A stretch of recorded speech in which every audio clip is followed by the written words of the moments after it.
tous, aujourd'hui donc je vais vous parler des vacances d'été et notamment du coup de petites astuces pour ne pas reprendre tout le poids qu'on a réussi à perdre avant et donc du coup de pouvoir partir sereinement.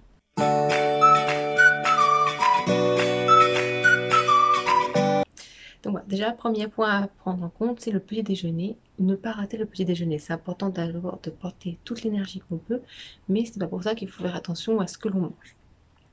Déjà, premièrement, si vous n'avez pas très faim le matin, par exemple, il est intéressant donc de prendre tout ce qui est yaourt. D'accord, un ou deux yaourts le matin, donc pour avoir des protéines et du calcium, ou un petit peu de fruits, c'est plutôt intéressant, surtout avec les indices glycémiques bas, les fibres et les vitamines qu'ils apportent. Vous préférez du thé ou du café sans sucre en guise de boisson plutôt qu'un chocolat chaud ou une autre sucrerie. Et si vous êtes gourmand, une ou deux tartines de pain complet de sel ou céréales, c'est très bien.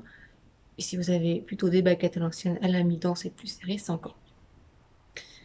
Attention évidemment à certains encas du type jus de fruits, d'accord, qui peuvent être un petit peu plus sucrés qu'on pourrait le penser, surtout si c'est pas du fait maison.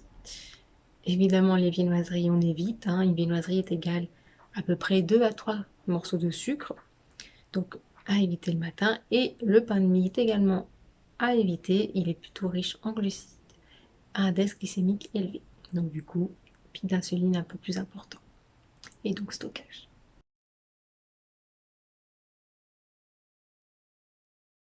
Deuxième point important, miser sur les fruits, comme on dit. C'est-à-dire que si vous avez une petite sensation de fringale en milieu de matinée ou dans l'après-midi, n'hésitez pas du coup à choisir un fruit frais ou trois petits, 3-4 petits fruits secs, donc figues, abricots ou pruneaux.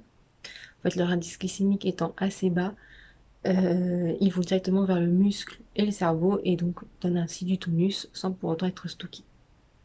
Si jamais vous avez plutôt des fringales en début de soirée, privilégiez tout ce qui est du coup des crudités du style tomates cerises, radis, carottes ou autres, avec un petit peu de protéines comme un œuf dur ou encore un peu de jambon pour en fait vous caler, d'accord, avant le repas suivant et ne pas du coup vous jeter sur tout ce qui est saucisson ou autre.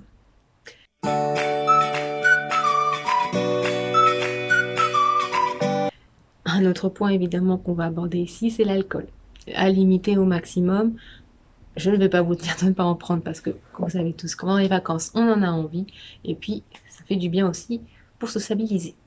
Donc, ne dépassez pas tout simplement 3 verres pour un homme ou 2 verres pour une femme par jour pour que du coup, ce ne soit pas trop toxique et du coup, qu'on ne reprenne pas trop le poids derrière. Évitez par contre tout ce qui est vin cuit, porto, bière ou cocktail alcoolisé, parce que là on a du coup un mélange au niveau du sucre et de l'alcool, ce qui fait qu'on a du coup un pic d'insuline beaucoup plus élevé et du coup un stockage de graisse qui se fait beaucoup plus facilement.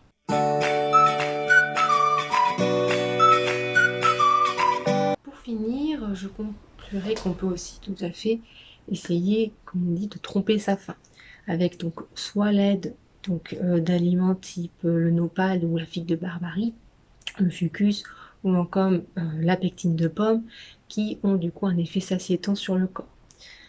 Elles vont en fait former une sorte de gel qui gonfle partiellement dans l'estomac et va tromper le cerveau en matière de faim. C'est d'ailleurs pour ça que les pommes sont souvent un bon atout pour du coup les collations de midi, de l'après-midi ou du matin. Ainsi on peut du coup patienter plus facilement jusqu'au repas suivant et du coup à table on est mieux et plus vite rassasié. Voilà, c'est tout ce que j'ai à dire pour cette fois. N'hésitez pas du coup à laisser vos commentaires en vidéo et je vous dis à la prochaine. Au revoir!